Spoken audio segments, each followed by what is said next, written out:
Graça e paz, meus amados irmãos, vídeos devocionais, esse é o número 135, pastor Herbert Almeida, da Imubit Ferraz, São Paulo. O tema de hoje é pedindo um sinal do céu. Foi aquela ocasião, em Mateus 16, 1 a 4, quando os saduceus e fariseus procuraram Jesus pedindo um sinal no céu. Eles falaram, mostra-nos um sinal no céu.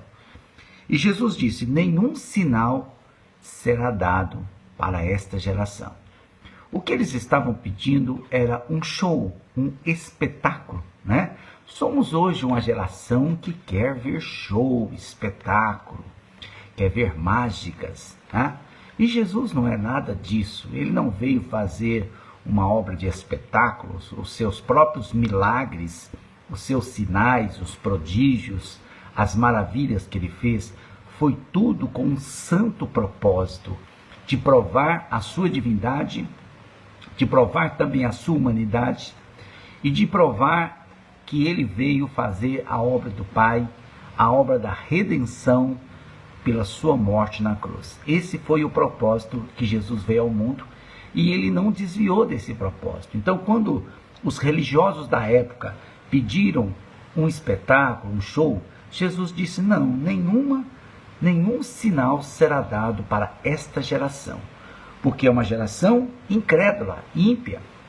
E ele disse, bom, vocês sabem discernir os sinais do céu, não é? Vocês olham para as nuvens à tarde, e se o céu está um pouco avermelhado, vocês dizem que no outro dia haverá bom tempo. E se de manhã o céu já se mostra com um avermelhado escuro, então hoje haverá chuva, haverá tempestade. Jesus disse, bom, vocês sabem discernir o tempo da terra, mas vocês não sabem discernir o tempo do céu. Vocês sabem discernir o Cronos, mas vocês não conseguem discernir o Kairos de Deus. Vocês sabem olhar o céu dos homens, o céu da terra, vocês não sabem olhar o céu de Deus, o céu do sobrenatural. Vocês querem saber a vontade de Deus para vocês, mas vocês não estão dispostos a obedecer, a servir a Deus. Por isso Jesus disse, né, uma geração má e adúltera pede um sinal, e nenhum sinal será dado. Uma geração má e adúltera, é forte isso, né? Uma geração desviada, uma geração ímpia, incrédula, uma geração depravada, uma geração idólatra, né? Como era a geração daqueles tempos, e continua da mesma maneira. Às vezes mesmo o cristianismo, né? Muito aguado, muito fofo, muito fraco, muito morno, né? Jesus disse, olha, para esta geração, nenhum sinal será dado, senão o sinal de Jonas. Opa, então Jesus deu uma dica muito boa, muito importante. Aí, sobre o sinal de Jonas, a gente vai para a história de Jonas para tentar entender o que Jesus está falando. Jesus está falando de uma terra contaminada, porque tanto os ninivitas, a cidade de Nínive, era uma cidade de grandes pecadores, homens maus, perversos, violentos, como também o próprio profeta que foi enviado para lá, Jonas, um profeta incrédulo também, um profeta na verdade teimoso, não é? Não é que ele não acreditava, ele ouvia bem a voz de Deus, ele sabia muito que Deus estava falando para ele ir pregar o evangelho para os ninivitas, mas ele tinha rancor dos ninivitas eram muito mal, tinha matado muitos israelitas e tinha sacrificado os seus inimigos, eles tinham maltratado muito o povo de Israel. Então, o que Jonas fez? Fugiu no sentido contrário, exatamente para não ir para Nínive. E com isso, Deus teve que fazer, né, uma pressão. Primeiro, houve uma tempestade no barco, quando ele viajava em sentido contrário de Nínive, e ele teve que ser lançado no mar. Ele mesmo pediu para ser lançado no mar, porque a tempestade era por causa dele, engraçado, né? Mas ao ser lançado no mar, o grande peixe veio e o engoliu. E ele ficou 3 dias na barriga do grande peixe. Imagina você, esse homem viveu praticamente morto, viveu o inferno, viveu as trevas, não sabia a hora que ia morrer, foram 3 dias de angústia, de dor e sofrimento. Mas um profeta azedo, um profeta teimoso é intragável. Nem o grande peixe, provavelmente uma baleia cachalote, não conseguiu engoli-lo e vomitou ele na praia. E então ele reconheceu que Deus estava com ele e que Deus não ia deixá-lo em paz se ele não pregasse a palavra de Deus em Nínive.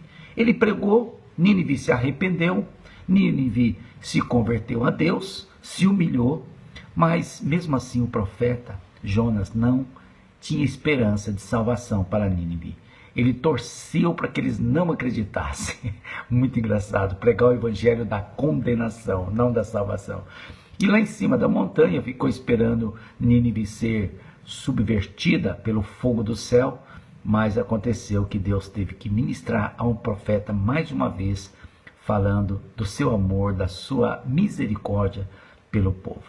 A mensagem de Jonas, o sinal de Jonas é essa: o povo tem que se converter, senão Deus vai subverter a terra.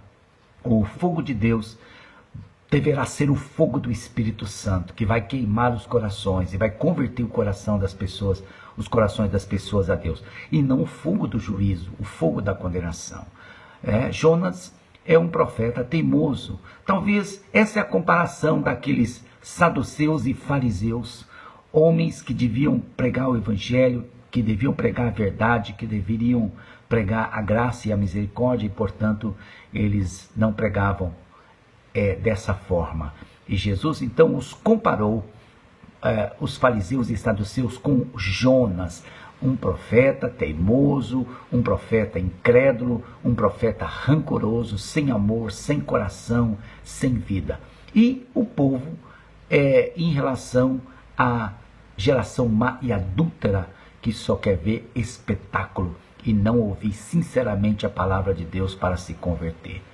Mas o sinal de Jonas significa também que o Filho do Homem iria morrer e ressuscitar, porque essa foi a única experiência que deu a Jonas a convicção de que ele tinha um chamado de Deus e que ele deveria cumprir o chamado e obedecer a Deus. A morte e a ressurreição é a grande mensagem, o grande sinal de Jonas. O Filho do Homem morreu e ressuscitou para pregar o amor e a misericórdia de Deus. A frase do dia é do A.W. Tozer, que diz: a cruz de Cristo foi a coisa mais revolucionadora que apareceu entre os homens. A cruz de Cristo é a certeza da nossa salvação. Deus te abençoe.